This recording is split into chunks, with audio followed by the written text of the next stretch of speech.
Hello there, very warm welcome to my YouTube. Well, this evening's film is a look through at the gliders of the Second World War, namely the Horsa, the American Waco, the Hamilcar and the Hotspur. These gliders were used extensively, particularly during 1944 and the build-up to D-Day. We'll also look at the Operation Market Garden. We'll hear from some of the pilots that were involved at the time, recounting their tales of the adventures they had flying into Northern Europe. Make a cup of tea, sit tight and enjoy the film.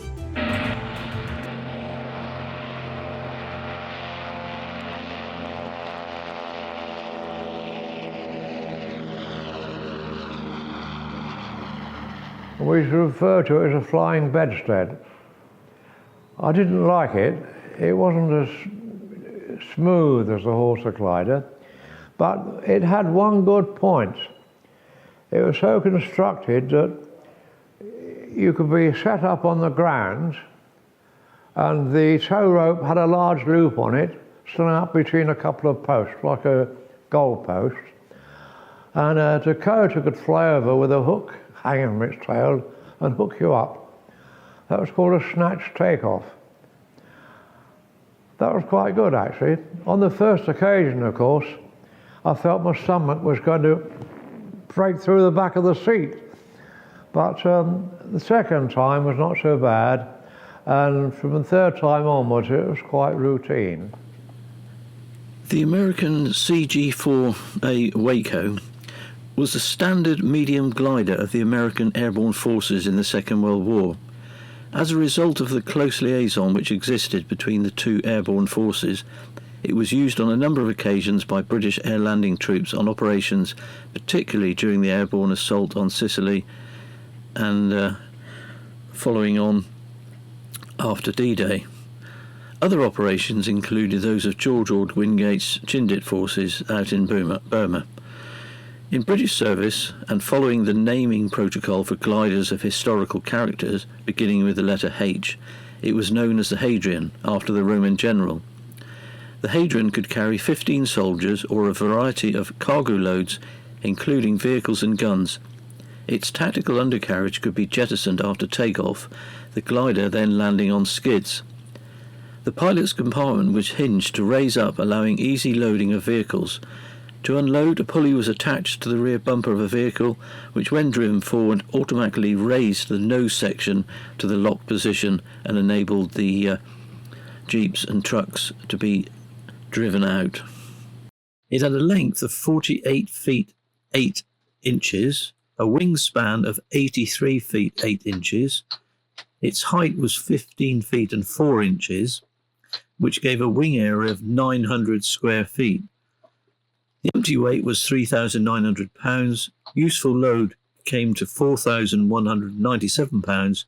The max takeoff weight was 7,500 pounds, but there was an emergency load which could take it up to 9,000 pounds.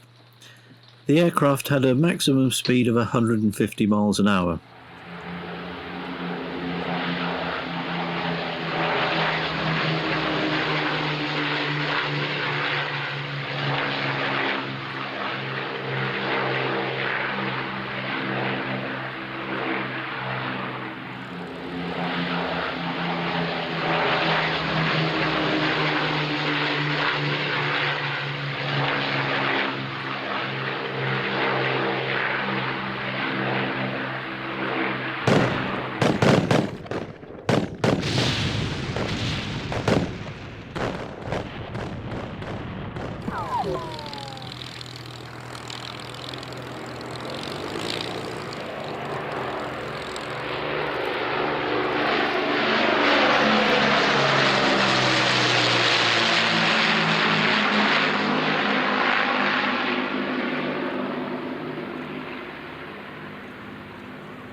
Now, the General Aircraft Limited, the GL.49 Hamilcar, was a heavy lift assault glider designed to carry up to 60 troops, a 7-ton tank, or similar light vehicles, cargo loads up to £17,500.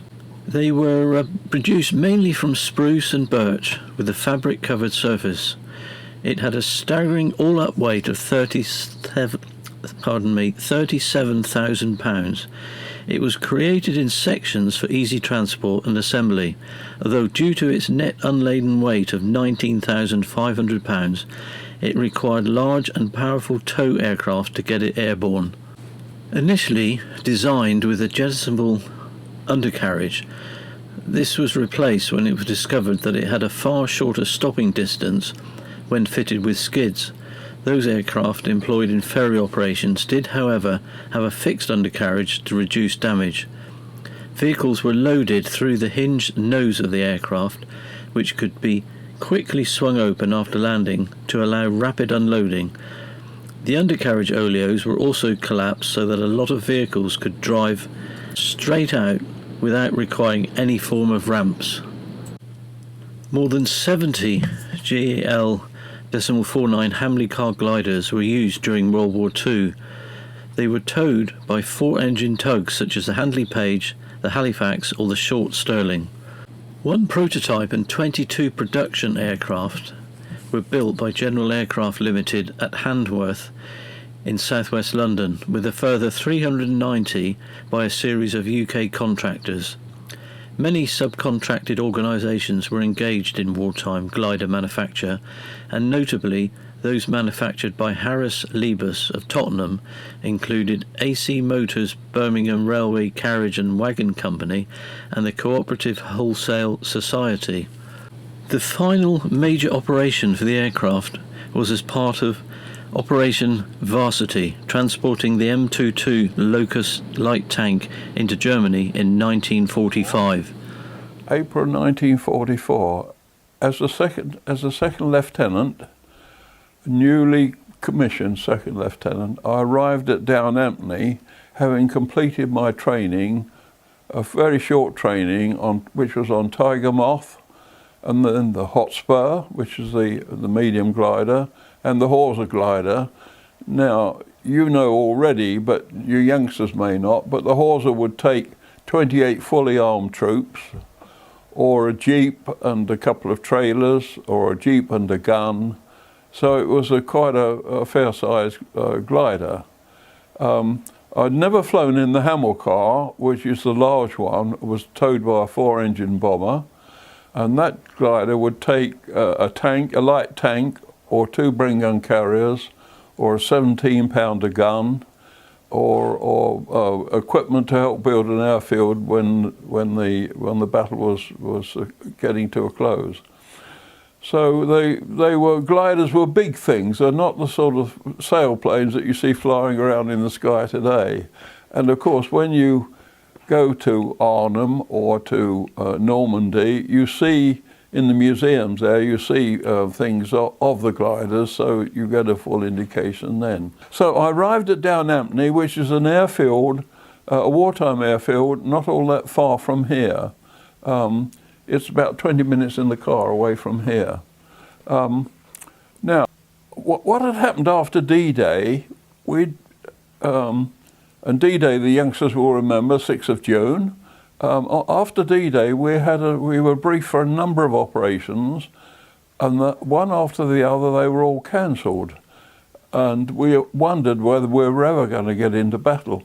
At one stage, we thought we were going to be the first troops into Paris with the Americans. We were going to land at Rambouillet, but that operation went so well for the Americans, they didn't need us. So we didn't go to that one. But on the